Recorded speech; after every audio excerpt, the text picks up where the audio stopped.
I'm going to Milligan University, Tennessee. I'm studying business when I'm heading over to America. Kind of take my skills from what I got at school and try take it into business over there. New kind of programs and different to school here, so it'll be interesting. Looking forward to a challenge. I started year 9 and 10 juniors, kind of kicked it off. Just kind of fell in love with the game and then gave up rugby to take up basketball. And that's when I started taking it serious in the senior years, 11, 12, 13. People that influenced me were definitely my friends. They were rugby players, so kind of fell off on the rugby thing, and that's when I got into basketball and I wanted to pursue it.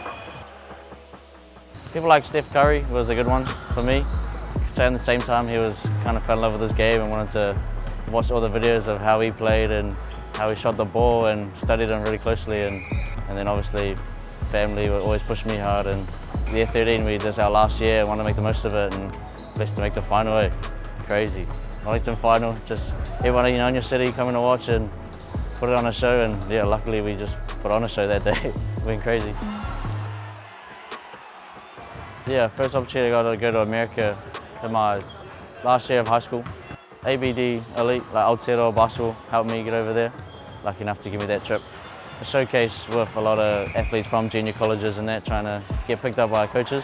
So coming in there being 17 at the time and coming up against 21-year-olds and 6'8" athletic dudes, and me being like just nearly 6 foot. Kind of a new experience, but just got to take whatever you can really. Like, I'm over there and that's what I'm there for.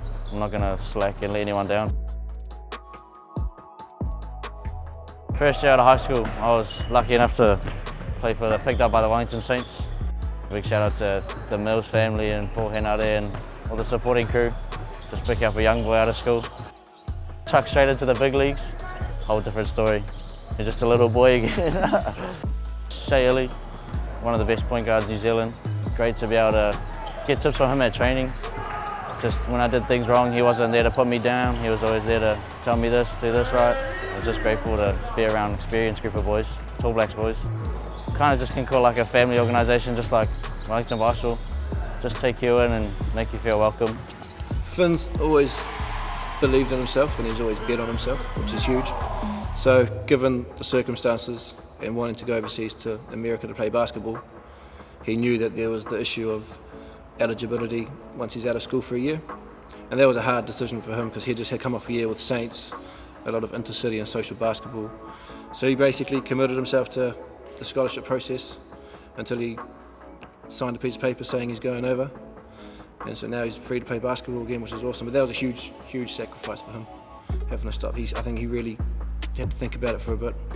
And you know, when it's not a given that you're going to get a scholarship, that's a big sacrifice too. The reality of trying to go overseas, I think a big part is obviously basketball side, working hard. People don't really think about the grades and all the stuff that come behind it and doing well in school.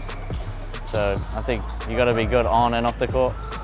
Lots of kids think they're going to go over and play Div 1 when it's not always the case. Div 1 is a very high level of basketball. And I think Finn just wanted to be in a position where he could go and prove himself. Finn's done a couple of SATs and he studied towards them both. And he knows how important that is to keep his grades up beforehand and while he's over there. Some kids are reaching for a high level school where they might be best suited to a school that's going to give them their best opportunity to shine. And I think that's the perfect example for Finn. Going to a school where he's got the opportunity to start as a point guard in the team and make an impact. Definitely a goal I was talking about with Tom, my style of play. I love to move the ball. We're just making a goal of trying to come out of the school and finish like with the top assist of all time in the school. That was a big goal of mine. I love distributing the ball. So that's what me and Tom have talked about at the start, but we're obviously going to think about more goals, obviously, especially on the academic side of things. It's not just basketball. I'd say keep loving the game of basketball and keep doing what you've been doing because it's got you this far. And I think this is just a stepping stone in his journey. I think there's more to come. And we've talked about it before. He's got some goals for the school and I hope he fulfills those goals.